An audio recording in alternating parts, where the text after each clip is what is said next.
ஒன்னா நான் எக்ஸ்போஸ் பண்றேன், என்ன நீ எக்ஸ்போஸ் பண்ணு சொல்லிட்டு 2 பேருமே எக்ஸ்போஸ் ஆகிட்டு இருக்கீங்கடா. அதாவது ஜெயில கிஸ் அடிச்சது உண்மை அப்படின்னு சொல்லிட்டு அவர் வாயிலே ஒத்துக்கிறாரு.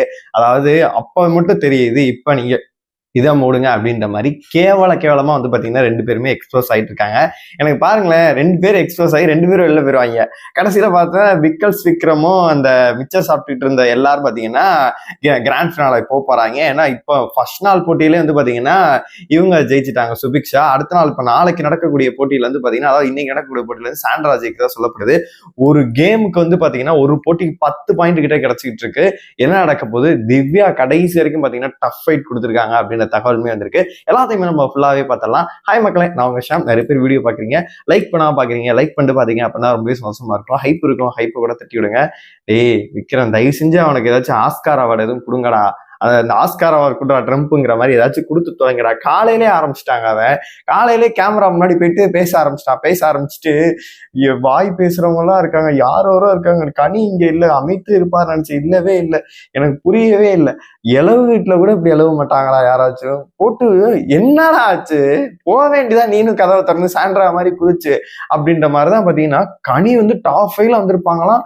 கனி டைட்டில் வின்னருங்கிறாங்க. அதாங்க என்னால முடியல. ஆனா கனியோட வீடியோ அன்னைக்கு நான் பார்த்தேன், எனக்கு பார்க்க ரொம்ப கஷ்டமா தான் இருந்துச்சு. இருந்தாலும் கேம் விளாண்டுருக்கலாம். இந்த அன்பு கேங்கு இந்த விக்ரமோட சேராம இருந்திருந்தாங்கன்னா கண்டிப்பா அவங்களுமே வந்திருந்திருக்கலாம். இவங்க கூட சேராத கூட்டத்தை சேர்ந்தனாலதான் வெளியில எங்கேயுமே போனாங்க. அதனால அந்த பிஆர் டீம் ஆக்டிவிட்டியை பொறுத்தளவு பாத்தீங்கன்னா, பிஆர் டீம் வந்து எல்லாருக்குமே ஒரு சில நபர்களுக்கெல்லாம் உள்ள இருக்கு. ஆனா அதை வந்து வேற மாதிரி வந்து இவங்க எக்ஸ்போஸ் பண்ணி விட்டாராங்க. போன சீசன்ல இருந்து அதை ஒரு கண்டென்ட்டா வந்து பாத்தீங்கன்னா பிக் பாஸ் வந்து கொடுத்துட்றாரு. எப்போதுமே கொடுத்து வந்து பாத்தீங்கன்னா எக்ஸ்போஸ் பண்ணி விட்டுறாரு. அதுல பல பேர் வந்து எக்ஸ்போஸ் ஆயிடுறாங்க. கானா வினோத்து தான் ஒரு உருட்டுனாரு. எனக்கு தெரியல அவருக்கு பிஆர் டீம் இருக்கா இல்லைன்னு சொல்லிட்டு. நீங்க வேணா சமூக வலைதளங்கள்ல பாருங்க அவருக்கு இருக்கா இல்லையா அப்படின்னு சொல்லிட்டு ஒரு இதை நரேட்டிவ் வந்து அவர் செட் பண்ணி விட்டு போயிட்டாரு. கடைசியில அதை மாட்டினா சாண்ட்ரா தான். அதாவது என்னைய ஒரு டீம் அப்ரோச் பண்ணாங்க, 30 லட்சம் அப்படின்ற மாதிரி சொன்னாங்க.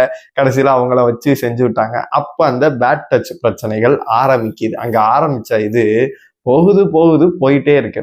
ஏண்டா ஈர வெங்காயம், இவர் கமருதீன் இருக்காருல, கையில வந்து ஒண்ணு எழுதினாரு. அதை நான் திரும்பி சொல்ல விரும்பல. அதை ஒண்ணு எழுதினாப்ல, நான் வந்து ஜெயில வந்து அவங்களுக்கு கிஸ் பண்ணேன் அப்படின்றத வந்து ஓப்பனா ஒத்துக்கினேன். அதுக்கப்புறமேட்டு ஒரு நாள் நைட் நாய் குலைச்சிச்சு. இன்ன வரைக்கும் அதுக்கு விடை தெரியவே இல்லை. சரி, அது போயிட்டு போகுது. எல்லாரும் அந்த வழக்காடு மன்றத்துல டாஸ்க் விளையாண்டுட்டு இருக்கும்போது எல்லாரும் போன பிறகு நீ எதுக்கு திரும்பி உள்ள போனீங்க, அப்ப நீங்க என்ன பண்ணீங்க, நல்லா சுத்த வேண்டியது எல்லாம் பண்ண வேண்டியது. அதுக்கப்புறமேட்டு இப்படி ஒரு அக்யூசியேஷனை வச்சு நான் உன்னை எக்ஸ்போஸ் பண்றேன், நீ எக்ஸ்போஸ் பண்ணு அப்படின்னு சொல்லிட்டு 2 பேரும் வந்து பாத்தீங்கன்னா இவர் இதை மூடுங்கிறது, அவர் அதை மூடுங்கிறது. இவன் ஓப்பனா சொல்றான், இது கிஸ் பண்ணும் போது உனக்கு தெரியல அப்படின்ற டோன்ல இது பண்றான். அதாவது ஒரு வார்த்தையை சொல்லி நீ மூடு அப்படின்ற மாதிரிலாம் 2 பேருமே வந்து அடிச்சுக்கிறாங்க. அதான் நான் சொல்றேன்ல, இவங்க 2 பேருமே வந்து சண்டை போட்டுக்கிட்டே இருப்பாங்க. இவனை என்ன அடிச்சுக்க, என்ன நீ அடிச்சுக்கோ அப்படின்னு சொல்லிட்டு. டாப் 5ல ஓட்டலா இருக்காங்க, அது வேற விஷயம். கடைசியில பார்க்கும்போது 2 பேரும் எக்ஸ்போஸ் ஆகி வார்த்தைகளை விட்டு இவ கமருதீன் வந்து பார்வதி அடிக்க போயிருவாங்க கண்டிப்பா. கடைசியில 2 பேருமே ரெட் கார்டு வாங்கிட்டு வெளில போயிருவாங்க. கடைசியில பார்க்கும்போது உலக நாயகன், உலக சினிமாலே வந்து இப்படிப்பட்ட நடிப்பை யாரும் தர முடியாத மாதிரி சிவாஜி கணேசனே மிஞ்சின விக்ரம், சுபிக்ஷா அண்ணன் தங்கச்சி 2ம் டாப் 5 போறாங்க அப்படின்ற மாதிரிதான் தோணுது. இப்போ ஓட்டிங் அடிப்படையில பார்க்கும்போது கூட பாத்தீங்கன்னா திவ்யா அவர்களுக்கு வேற லெவல்ல ஓட்டுகள் இருக்கு. அதே மாதிரி பாத்தீங்கன்னா கானா வினோத்துக்கு ஓட்டுகள் இருக்கு. 2 பேருக்கும் கொஞ்சம் டிஃப்ரெண்ட்ல தான் 2 பேருமே ஓட்டுக்கள்ல இருக்காங்க.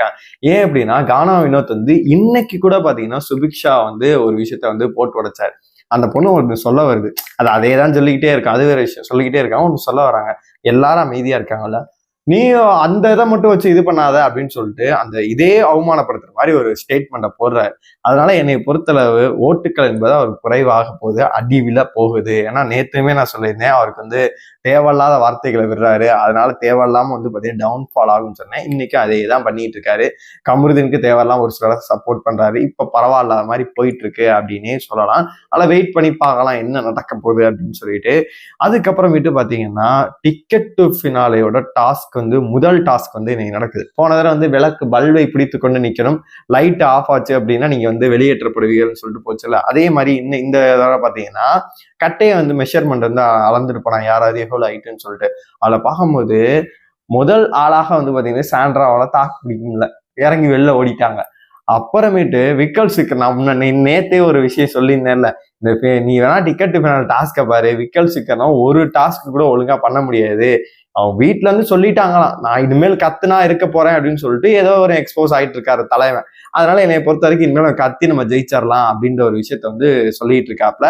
அதனால இன்னைக்கு டாஸ்க் எல்லாம் லிட்டரலி ஜீரோ எல்லாம். சாண்ட்ரா செய்தி வந்து பாத்தீங்கன்னா அவங்க ஏதோ அவங்களால முடியல அப்படின்னு சொல்லிட்டு வந்துட்டாங்கன்னு வச்சுக்கோங்க. இவரால கொஞ்சம் ட்ரை ஆச்சு பண்ணிருக்கலாம். ட்ரை எல்லாம் தலைமையில வந்துட்டாங்க. கடைசியில இப்போ லைவ்ல போயிட்டு இருக்க வரைக்கும் பாத்தீங்கன்னா 6 மணி நேரம் போகுது அப்படின்ற மாதிரி சொல்லப்படுறாங்க. கடைசி வரைக்கும் சுபிக்ஷாவும் அரோராவும் வந்து போராடி இருக்காங்க. அப்புறமேட்டு திவ்யா இருந்ததாகவுமே சொல்லப்படுது.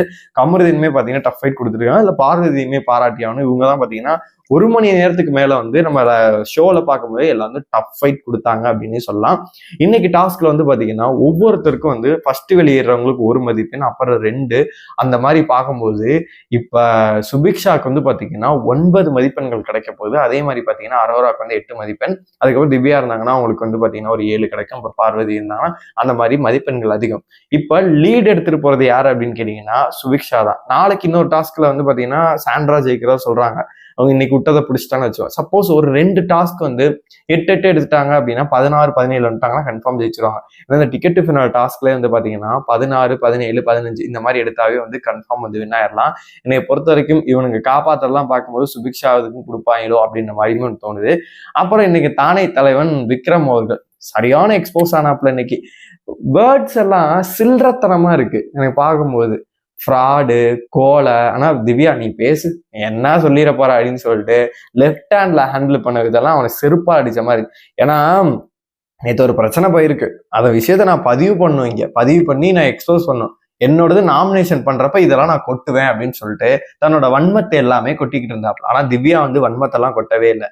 அவங்க என்ன பாயிண்டோ எதுக்காக நாமினேட் பண்ணுமோ அதை மட்டும் நாமினேட் பண்ணிட்டு சூப்பராகவே போயிட்டாங்க அப்படின்னே சொல்லலாம். மற்ற எல்லாரும் வழக்கம் போல பார்த்தீங்கன்னா இந்த ஓப்பன் நாமினேஷன் வந்து வன்மத்தை கொட்டிட்டாங்க.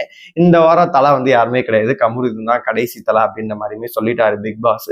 அதனால வந்து பார்த்தீங்கன்னா 9 பேர்களும் வந்து பார்த்தீங்கன்னா நாமினேட் ஆயிருக்காங்க. இன்னும் ஒரு 3 வாரம் தான் இருக்கு அப்படின்னு சொல்லிட்டு வெயிட் பண்ணி பார்க்கலாம் இந்த டாஸ்க் இன்னும் எவ்வளவு நேரம் போகுது அப்படின்னு சொல்லிட்டு.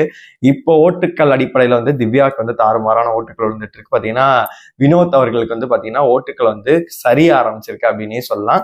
இந்த டிக்கெட் டு ஃபினாலே டாஸ்கை பொறுத்தளவு பாத்தீங்கன்னா என்னைய பொறுத்தளவு ரொம்ப டஃபா இருக்கும் அப்படின்ற மாதிரி தான் தோணுது. ஏன்னா இவங்க வந்து நிறைய மலையாளத்துல இந்த காப்பி அடிச்சு தான் வந்து பண்ணிட்டு இருக்காங்க.